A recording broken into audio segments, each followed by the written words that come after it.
What's up, guys? And welcome back to part two of the most insane episode we ever record on live podcast. This is Robbie Rothschild, aka Viral Rabbit, Guinness World Record holder for the most live streamed hours in human history, at 24/7, 365 days for fourth piece.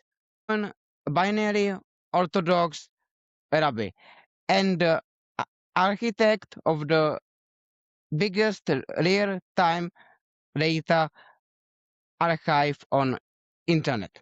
Rabbi, welcome back. In part one, we stayed on the suffer. Today we are going to much deeper with brand new questions. First, a few personals about you. Then we explore in your mega international projects and your personal opinion on them. Let's go. If I may just clarify, the Guinness World Record, we're working on that. Essentially, it has to all the data has to be viewed for it to be verified. By the time the global audience sees this, we will likely. Rabbi, you come from aesthetic background and you are openly non-binary. What is one private internal struggle or moment that almost no one knows a- about from your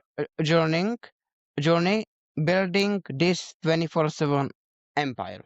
Excellent. Yeah, so I do have certainly some Hasidic leanings and been members of Hasidic communities, including the Chabad community that is near and dear to my heart. And one important aspect is something is modesty, and being live streaming 24/7. Many times it is difficult to maintain modesty, even especially in ways that you can't control. So one way that I haven't really, to my knowledge, directly shared, many times I'll be asleep for the night, and when I awake in the morning, my shirt will be pulled up to my mid chest, and my pants will be around my low on my waist, and I have to make sure to be able to cover up before I basically am seen by all of the cameras. Other things when I'm bending over, sometimes I might let there might be a butt crack that might show, and certainly from a modesty aspect, that's something that I want to avoid. But also due to the requirements of the streaming platforms that I'm on, I have to maintain modesty. But I do my best to give the world a view into what life is like behind closed doors of not just any rabbi, but any person. Everybody has to change, everybody has to bathe, everybody has the basic hygiene that they need to address. And those are things that are normally not publicized. But I recognize that this project is very large, and that type of data will be of extreme value. And there is a trade-off between modesty and giving people the raw footage that will be important in the future. So that is something that with which I deal, and I do my best to overcome that challenge every day. If this hit you smash like right now. So what is the most surprising or bizarre thing that happened to you during live stream that you never share public before? Sure. Certainly not to my knowledge on a podcast have I shared this. I'm mistaken. Apologies. I was asleep and it was just like a Sunday, and I heard somebody saying, Rabbi, Rabbi, Rabbi. And I awoke to someone within a Telegram group that I live stream in. Give a little plug to the community. It's a cryptocurrency. It's known as Harry Potter Obama Sonic 10 Inu. The ticker's Bitcoin. And the community had an individual there who said, Hey, I see that you're always streaming, and I know that you're in the Los Angeles area. I want to come visit you. And I was like still in my slumber. And I said, okay, yeah, if you want to come visit me, come visit me. That's absolutely fine. And the person drove 8 hours from Northern California. And later that afternoon, they came and visited me at my home. I gave them a tour of where I live, my room, all my cameras, all my computers, and we had a picnic in the local park, which was quite an interesting surprise. I was not expecting this. That was not how I'd anticipated my day um, to go. But that was certainly a surprise that I was not expecting and turned out to be a really nice event in my life and on the live stream.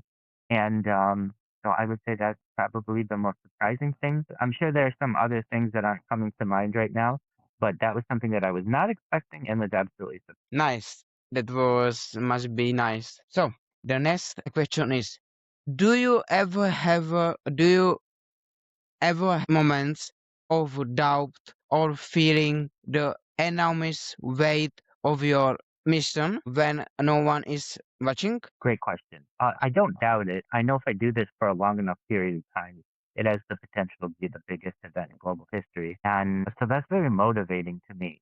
The biggest challenges that I have with which I deal are the technical challenges, always staying connected. When I do IRL live streaming, I can't use as many cameras as I normally have. I run into issues that everybody runs into: poor cell phone service, low data, ISP throttling, or cellular service throttling.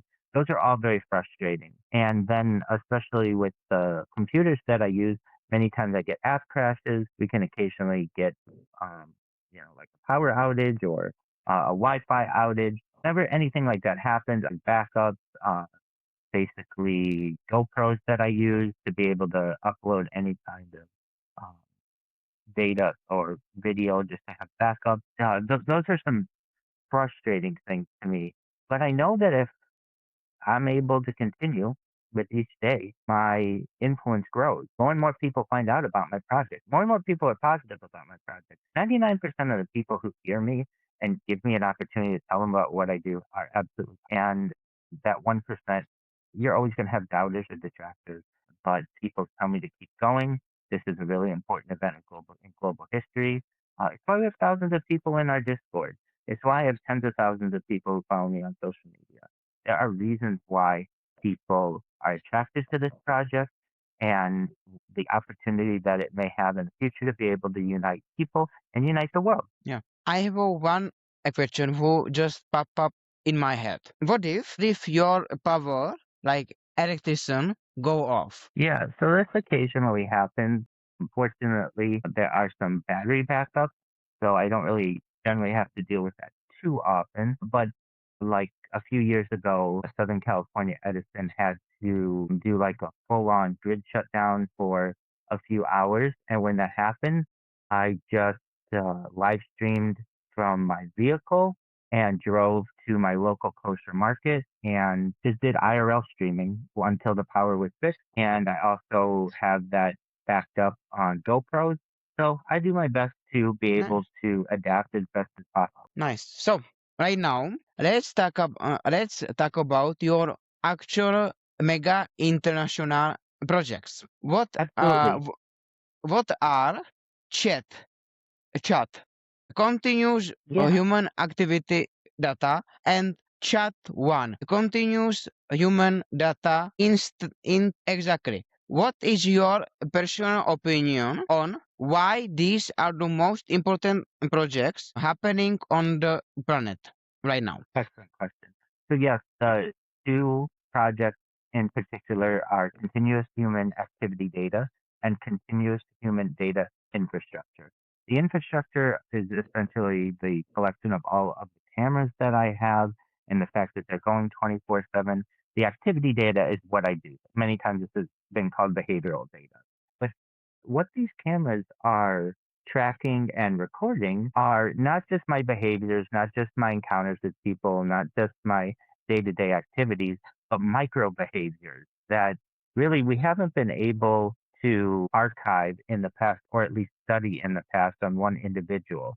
So things like body language, things like breathing rate, things like blinking rate, things like body temperature, or perhaps pauses, things like the words that I'm using. That hasn't been studied on an individual ever because we haven't really had that much data on a single individual to be able to study these micro behaviors that people have. But they're very important in understanding how a human behaves. And additionally, this data, this CHAD, continuous human activity data, is extremely important as an example for AI models on which to build their platform. And yes, AI has a large amount of data on YouTube and Rumble and Twitch and Kick from which to study. But it doesn't have one person or a single individual generally from multiple camera angles, which is key that you can watch my life in 360 degrees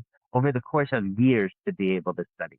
It might have one individual who streams every day, but they only stream every day from a desktop stream, and you can't see them from the waist down, and you can't see their life in 360 degrees. And while that data is important, much of it is edited. Much of it um, is polished. My data is raw. You're going to see me sneeze. You're going to see me hiccup. You're going to see all of the more embarrassing things that many influencers out there would like to avoid. And I am comfortable having all of that live on camera and allowing it to be able to be studied. And in the future, I think that my streams will be studied from a biological standpoint in higher learning and just academia in general. So things that we don't currently study are things like circadian rhythms of individuals over long periods of time or their sleep habits. You might have someone who takes a sleep study, but usually that's for one night or 2 nights. Generally, it's not for weeks, months, or years unless they're part of a study. And it's also generally not all on camera like it is in my case. It's rare to have so much on camera. And then, moreover, to have it on so many different streams is extremely rare. And to have that data available for the entire world to be able to view is unprecedented. That's what really makes it interesting. Many people may say, Rabbi, we've got a lot of camera footage on closed caption television, or pardon me, closed circuit television. And while that's important, that closed circuit television many times is not available to the general public. Not everyone can watch it anywhere in the world where they have internet access. And much of the time, that closed circuit television is eventually wiped to be able to make more room for future Mm-hmm. data. In my case, my streams are archived on multiple platforms for anyone in the world of any age, essentially, to be able to view them. And you could be 20 or 80. The difference is really negligible. That if you're interested in constant content, I am your person. And I know that this long form content is attractive to people. You'll see people who have sleep streams or who have like ASMR for 8 hours or 10 hours or 12 hours, and they're attracted to that. Well, my streams are very similar in that they're constantly going 24 hours a day, and people anywhere in the world can be able to connect to them and connect to a real individual. It is a portal into my life. That is what is important about Chad, about CHDI. Uh, both of these projects from an academic level haven't had the opportunity to really be studied. We haven't had AI to be able to parse a lot of this information, but now we do. And I think in the coming years, decades, and perhaps into the future, I won't be the only person who does it. In fact, I know that I'm not. I know that other people who have, to my knowledge, have not been going as long as I have, nor archiving from as many angles as I have, are doing this as well because they recognize the importance of life journaling, as it's been called, or life logging, or life streaming. And in the future, we're basically diarists.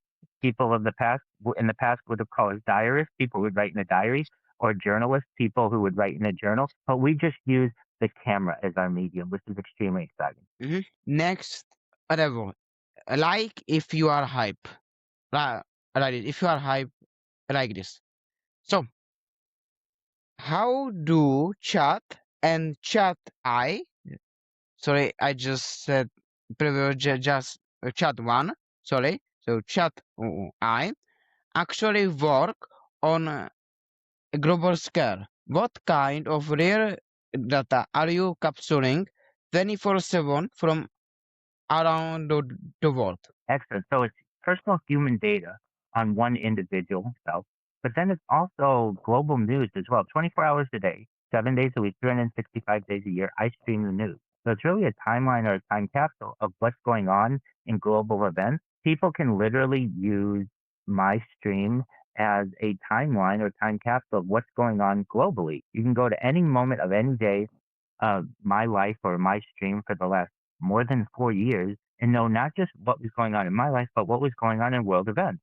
So as I previously have said on our previous discussion, we've captured events like the death of a queen, the birth of AI, the coronation of a king, and everything in between, assassinations and assassination attempts, wars and peace. These are all important global events that in the past we might have gone to the writing of a diarist or the writing of a journalist to see what life was like from a day-to-day perspective. But in my case, you can just go to my streams and see my direct reactions to these. Um, and then additionally seeing what my life is like. This is the story of a human. It's essentially a documentary on a human life. And I have many people in the community who stream alongside me 24/7 in my Discord, and you can see friendships get built.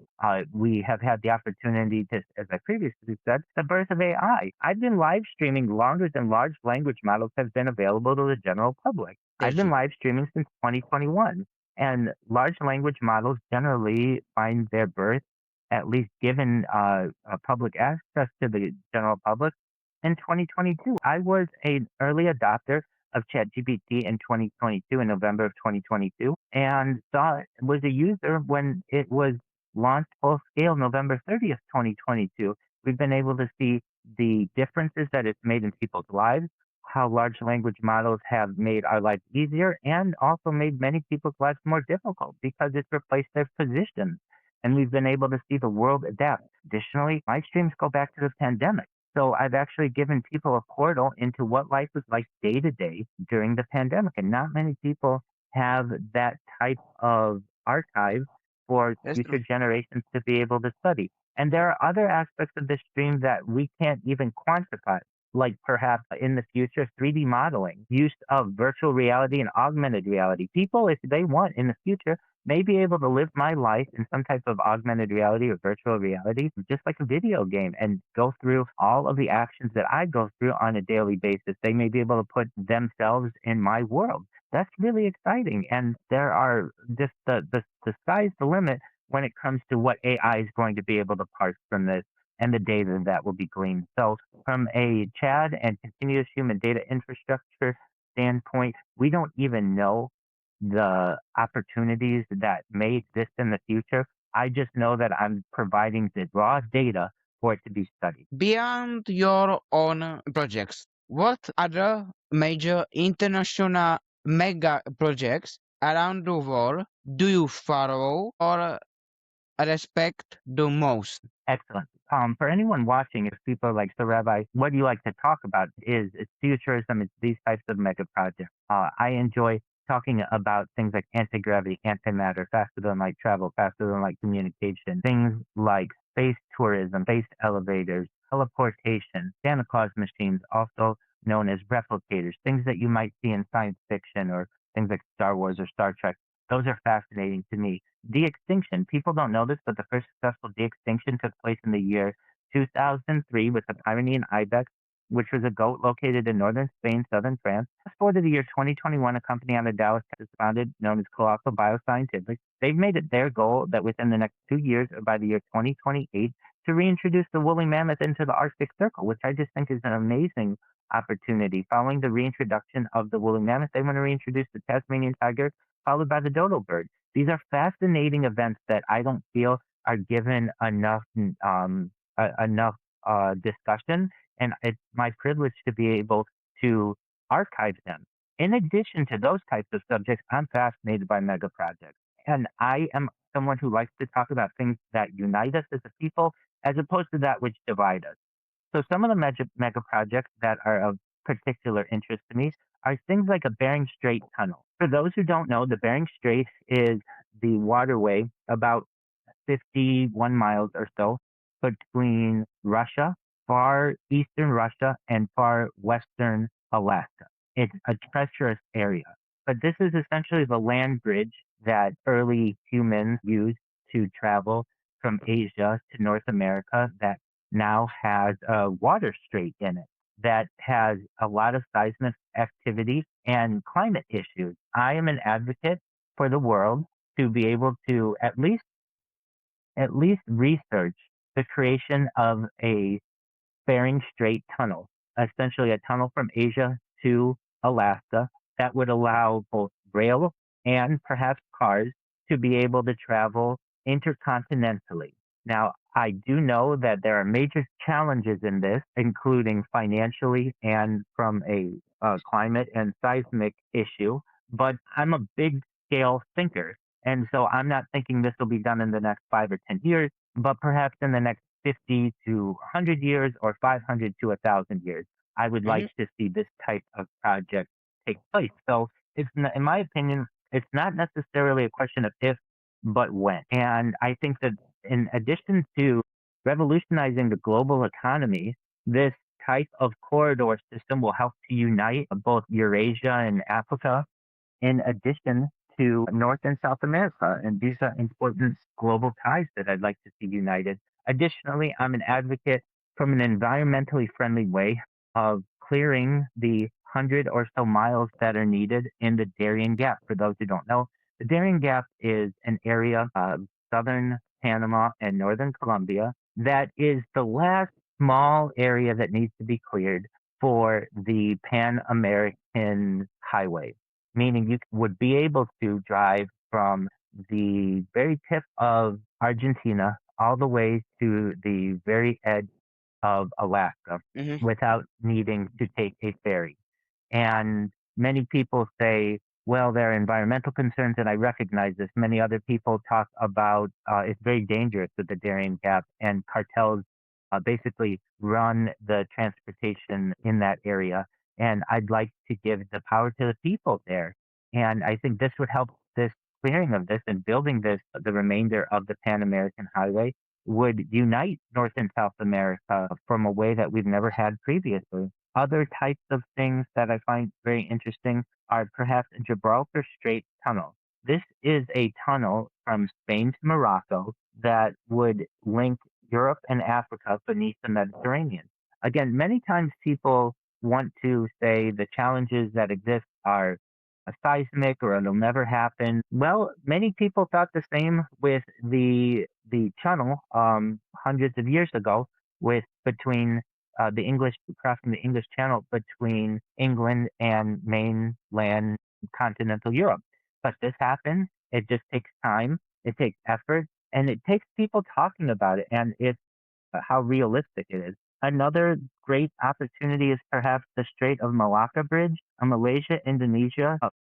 Some other really great opportunities are perhaps a Sakhalin Japan tunnel from Russia to Japan, a rail link connecting mainland Asia to Japan, New Zealand North and South Island tunnel across the Cook Strait, a Tasmania mainland tunnel, an Australia permanent link across the Bay Strait, Korea Japan tunnel, South Korea to Japan, ultra long undersea rail system, Sri Lanka, India, bridge tunnel, the Palk Strait reestablishes ancient land connection routes. And that's an interesting aspect of this.